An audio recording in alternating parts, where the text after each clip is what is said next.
अखिल जगस्वामी साप सदा शिव मल्हारी मणिमल्ल संहारक ऐश्वर्य प्रदाता शक्तिदाता जेजुरी गणाधीशित आदिरुद्र श्री मातंड भैरवा।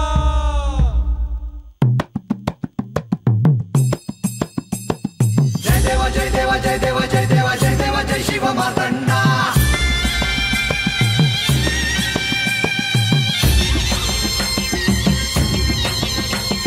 जय देवा जय देवा जय देवा जय देवा जय देवा जय शिव मातंडा।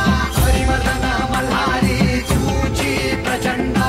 अगडतून नगारा सोन्याची जेजुरी देव गेले जेजुरा निळा घोडा। अगडतून नगारा सोन्याची जेजुरी देव गेले जेजुरा निळा घोडा। पाऊ में तोडा कमरी कर कोटा बिहिर मस्तकी तुरा। खोबऱ्याचा कुटका भंडाऱ्याचा भडका बोल अहंकारा सदानंदाचा येळकोट सदानंदाचा येळकोट। जय देवा जय देवा जय देवा जय देवा जय देवा जय शिव मातंडा। जय देवा जय देवा जय देवा जय देवा जय देवा जय शिव मातंडा। हरिवर्धन मल्हारी तुझी प्रचंडा। जय देवा जय देवा जय देवा जय देवा जय देवा जय शिव मातंडा। हरिवर्धन मल्हारी तुझी प्रचंडा।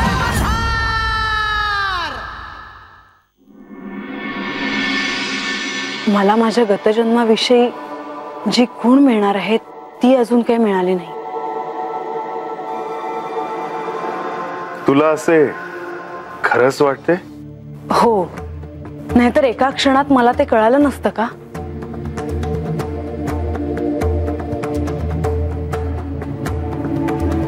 आणि मला ते कळेल असे वचनही तुम्ही मला दिले आहे।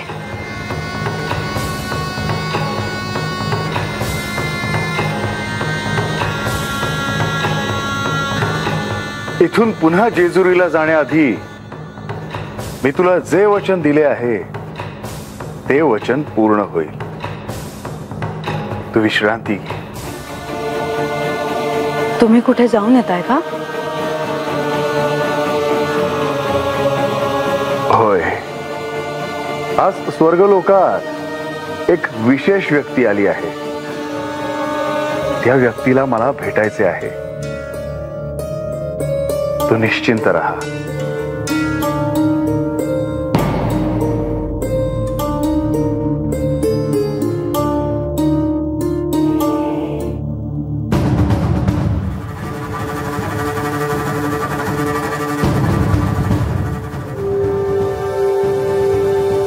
कार्तिकेय,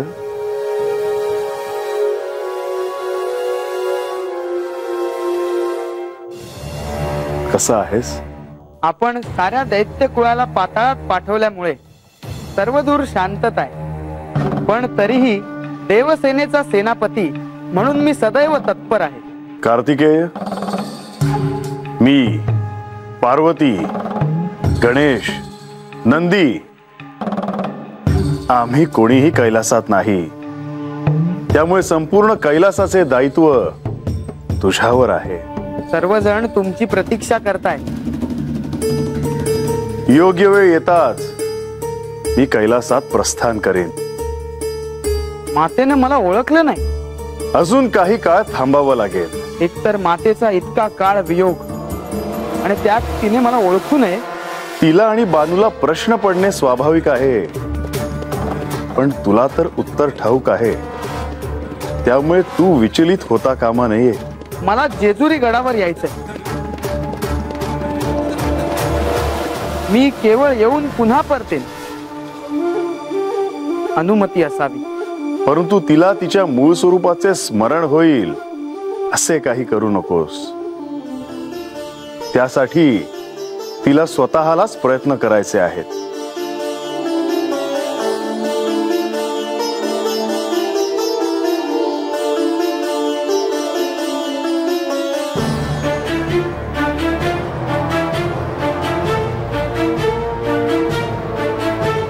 पृथ्वी लोकापासून तुमचा प्रवास बराच दूरचा झाला आहे। या अंतःपुरात तुमच्या विश्रामाची व्यवस्था केली आहे.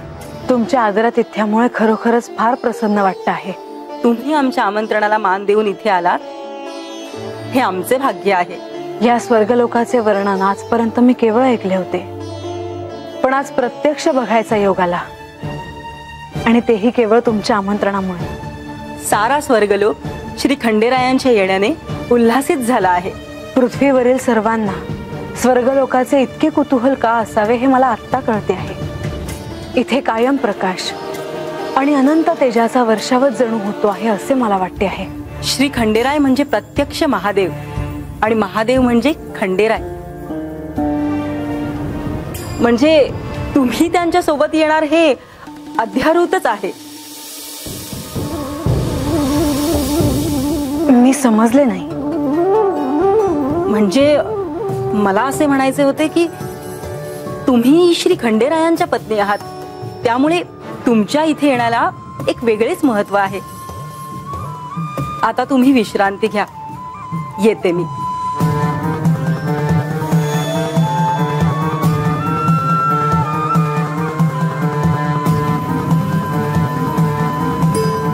श्री खंडेराय, म्हाळसा आणि बानू हे तिघही स्वर्गलोकी जाण्याचा हा क्षण अत्यंत महत्वाचा आहे.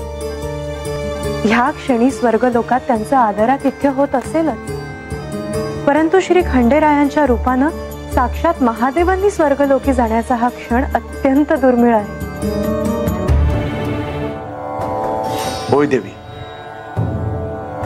श्री महादेव म्हणजे योगियांचे योगी. स्मशानात त्यांचं वास्तव्य असतं. ते या सृष्टीच्या लय तत्वाचे स्वामी आहेत. कोणत्याही ऐहिक सुखाच्या परिकल्पनेच्या ठिकाणी ते कधीच रमणार नाही, आणि म्हणूनच ह्या शिवलीलेत त्यांचं स्वर्गलोकी जाणं अत्यंत महत्वाचं आहे. बानू ही शची आणि इंद्रदेव यांची कन्या.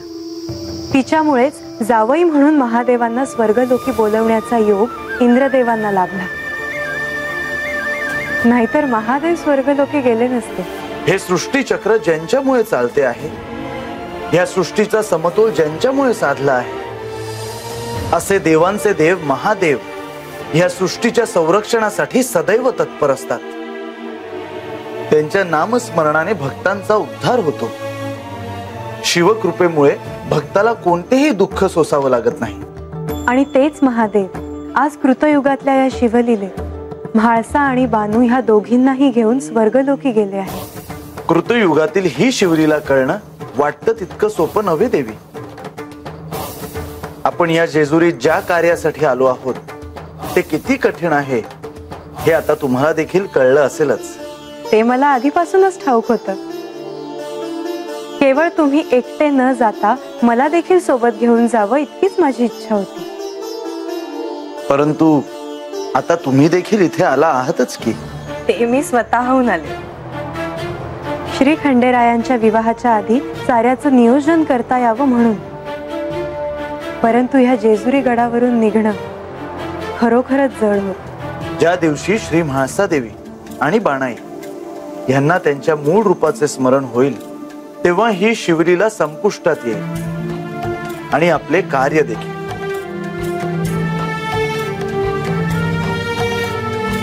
म्हाळसा देवींना त्यांच्या मूळ रूपाचं स्मरण होण्याकरता आज स्वर्गलोकात काहीतरी खूण सापडेल असं वचन श्री खंडेरायांनी दिलं आहे. श्री कार्तिकेयांना पाहिल्यानंतर त्यांना काहीतरी आठवेल का अशी उत्सुकता आता साऱ्यांनाच आहे.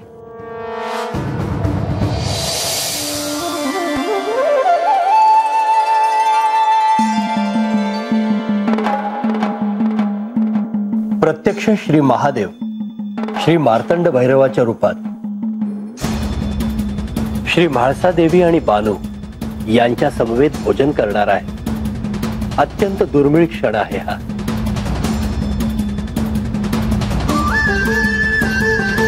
देवा, मी आपल्याला विनंती करतो की आपण या दिव्य भोजनाचा आस्वाद घ्यावा.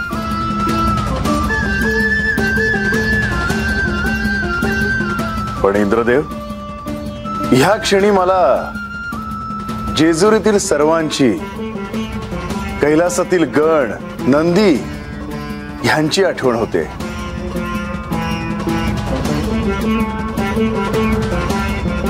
कारण त्यांनी भोजन केल्याशिवाय मी अन्न ग्रहण करत नाही. देवा, आपल्या कृपाशीर्वादाने या सर्वांचे भोजन होईल याची मी काळजी घेईन.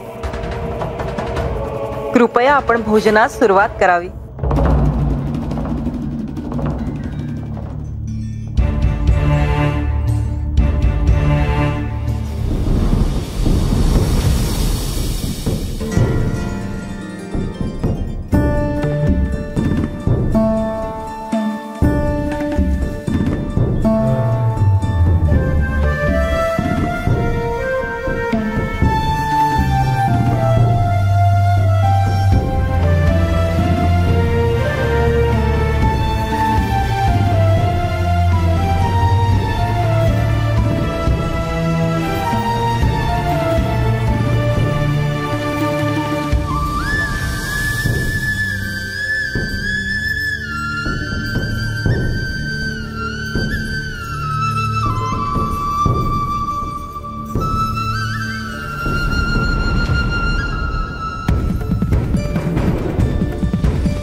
इंद्रदेव, शचीदेवी, आता आमच्या प्रस्थानाची वेळ झाली आहे.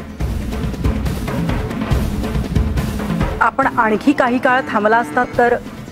शचीदेवी, मला आपले मातृप्रेम कळत आहे, पण आता जेजुरीमध्ये सर्वजण आमची वाट पाहत आहेत. म्हाळसा देवी, आमच्या आदरातिथ्यात काही उणीव राहिली असेल तर. नाही शचीदेवी, तुमच्या आदरातिथ्यात काहीही उणीव राहिली नाही. तुम्ही आम्हाला आमंत्रण दिले म्हणून आम्हाला हा स्वर्गलोक पाहता आला.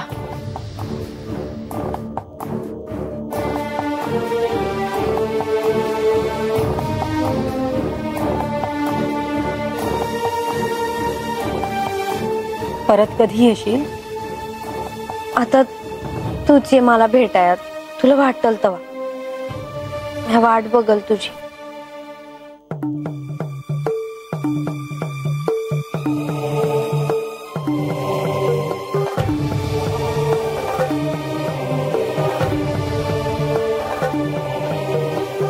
देवा, आजवर कैलास सोडून आपण कधीही स्वर्गलोकी आला नाहीत.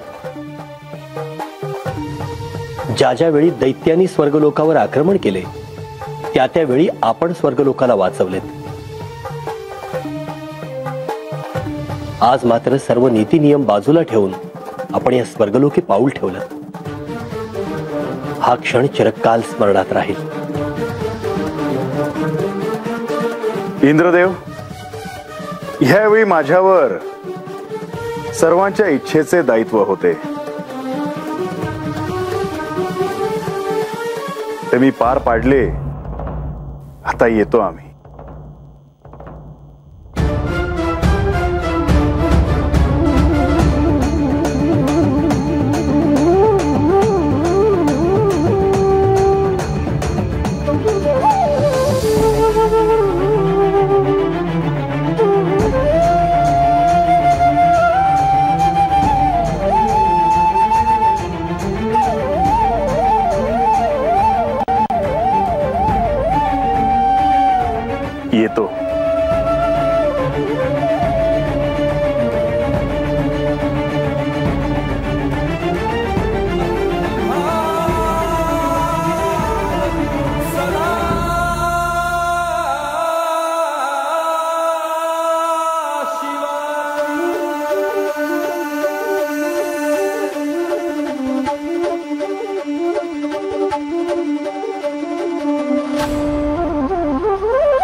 बानू,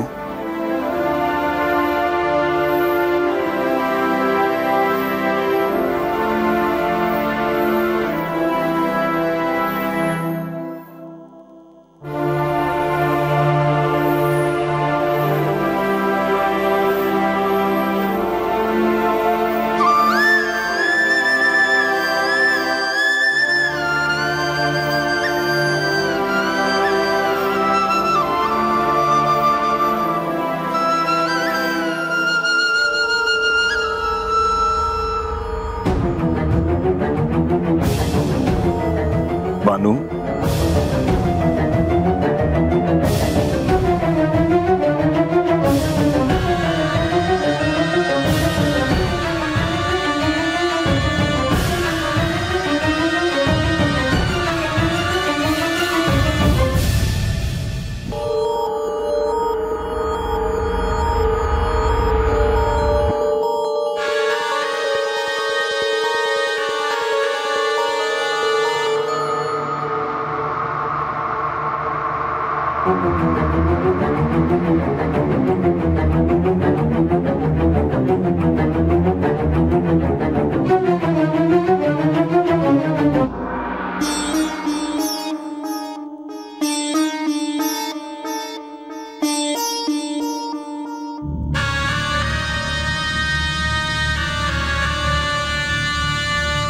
आजा, अजून बी बानू आली नाही बघ.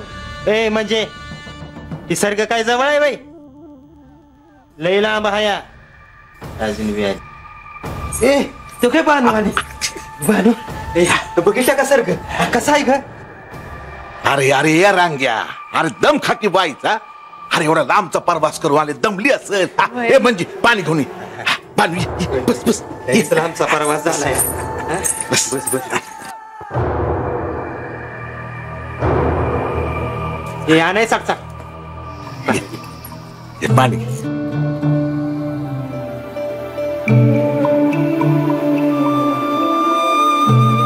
ए बांध, कसं झालं समद कार्य? आणि सर्ग कसा आहे ग? म्या सर्गाबद्दल लय काही बाय ऐकलंय. आता देवांचं राजच तर आहे म्हणल्यावर आपण काय बोलणार आहे का नाही? भानू आता तू सांग कसा आहे ग सर्ग?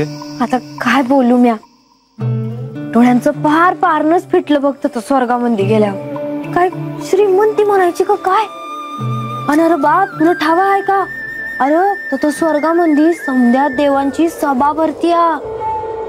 सुरवदेव म्हणू नकस, चंद्रदेव म्हणू नकस, समधे ततच असत्या ती. बाबा बाबा बाबा बाबा हे म्हणजे ह्या समध्यासनी इंद्रदेव काम सांगतेत होय?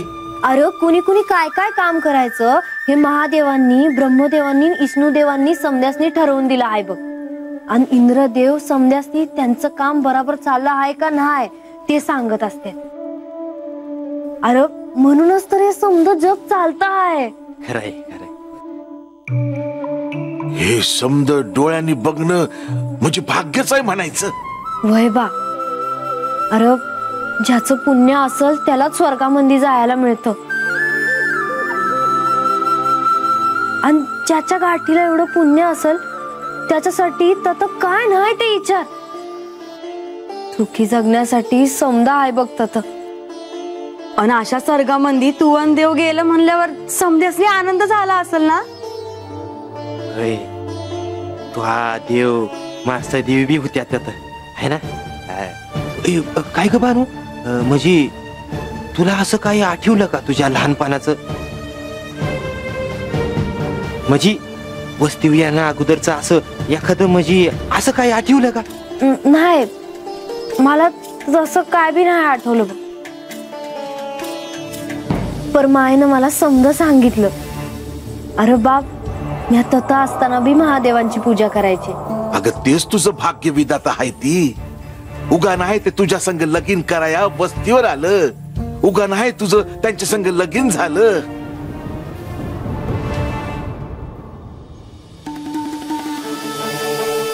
बानू अजून गमती जमती सांग की सारखातल्या.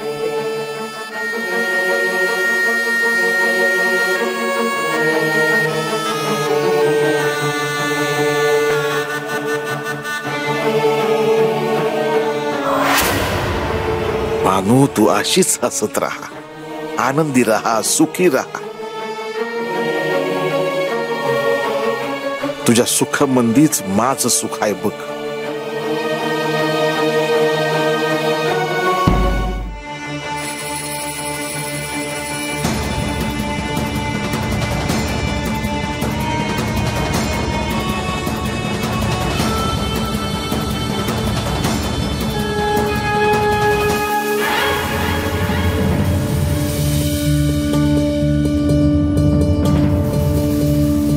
म्हाळसा, काय झालं? अशी अचानक का थांबलीस?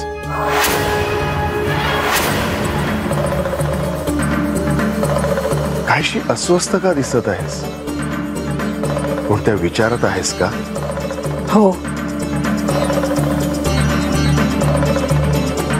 कोणता विचार करते आहेस हे मला नाही सांगणार? म्हाळसा, मला स्पष्टपणे जाणवत आहे की स्वर्गलोकातून आल्यापासून तू काहीशी अस्वस्थ झाली आहेस. माझ्या गतजन्माशी संबंधित काही गोष्टी मला स्वर्गात कळतील असे तुम्ही मला जाताना सांगितले होते.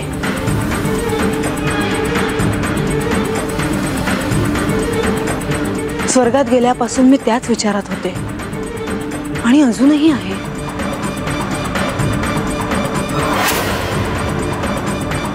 मग काही खुणा मिळाल्या का?